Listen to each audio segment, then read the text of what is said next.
बॉलीवुड का देओल परिवार बहुत ही अतरंगी किस्म की फैमिली है। वहाँ पर हर कोई एक दूसरे को प्यार करता है, लेकिन मीडिया के सामने, पब्लिसिस्ट के सामने कभी भी प्यार का इजहार नहीं करता।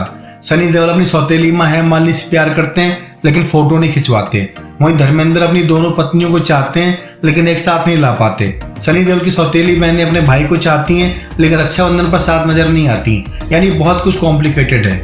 हालांकि जो उनके बेटे सनी पाजी के राजवीर करणवीर, वो भी अपने परिवार के लिए बहुत अतरंगी हैं।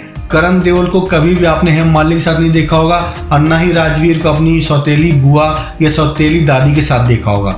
फिर भी जब इंटरव्यू होते हैं तो बहुत ही चौंकाने वाले खुलासे होते हैं और लगता है सब कुछ ठीक है। अब हाल में सनी देओल के बेटे राजवीर की मूवी दोनों आई थी, जिसको लेकर ठीक ठाक मिक्स रिस्पांस रहा। उनके बेटे से आगे चलकर उम्मीदें की जा सकती हैं, बिकॉज वो रिफ्रेशिंग कास्ट लगते हैं। हालांकि ये सवाल उनसे कई लोगों ने पूछा, आपने अपने पिता की तरह एक्शन एंग्री यंग मैन वाला रोल क्यों नहीं किया?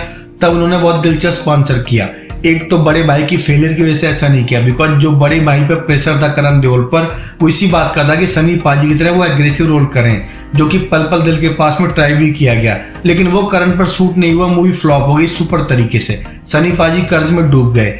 इसलिए राजवीर देओल ने दिमाग लगाया और वही सीन, वही कास्ट, वही मूवी को अप्रोच किया जिसके लिए उनकी पर्सनालिटी सूट करती थी। वो अपने आप को काफी यंग, रिफ्रेशिंग, सॉफ्ट कॉमिक किरदारों में जोड़ते हैं। इसीलिए उन्होंने दोनों जैसी मूवी में काम किया, जिसकी वजह से उनको अप्रिसिएशन मिल रहा है। हालांकि वो एक्टिंग किससे सीखे, इस बात पर उनका आंसर बहुत ज्यादा दिलचस्प है। वो कहते हैं ना तो अपने दादा धर्मेंद्र से एक्टिंग सीखी और ना ही अपने पापा सनी देओल से एक्टिंग सीखी। ऐसे में सवाल उठता है उन्होंने एक्टिंग किससे सीखी। उसका बहुत ही मजेदार आंसर है, उन्होंने जो एक्टिंग सीखी है वो अपने चाचा अभय देओल से सीखी है। अब आप अभय देओल की पूरी फिल्मोग्राफी उठा लीजिए, उनकी फिल्मोग्राफी में उसी तरह की फिल्में हैं जिस तरह की फिल्म थी दोनों।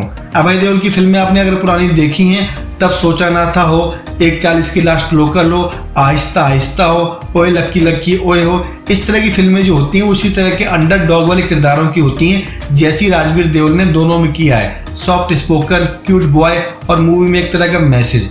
अभय देओल ने अपने भतीजे को किस तरीके से इम्प्रेस किया, इसी वजह से राजवीर देओल ने अलग किस्मत चुनी, अलग जॉनर चुना। अब सनी पाजी गदर से भले धमाका मचाएं, धर्मेंद्र भले बॉलीवुड के ही मैन हो, लेकिन अभय के पद चिन्हों पर चल रहे राजवीर देओल।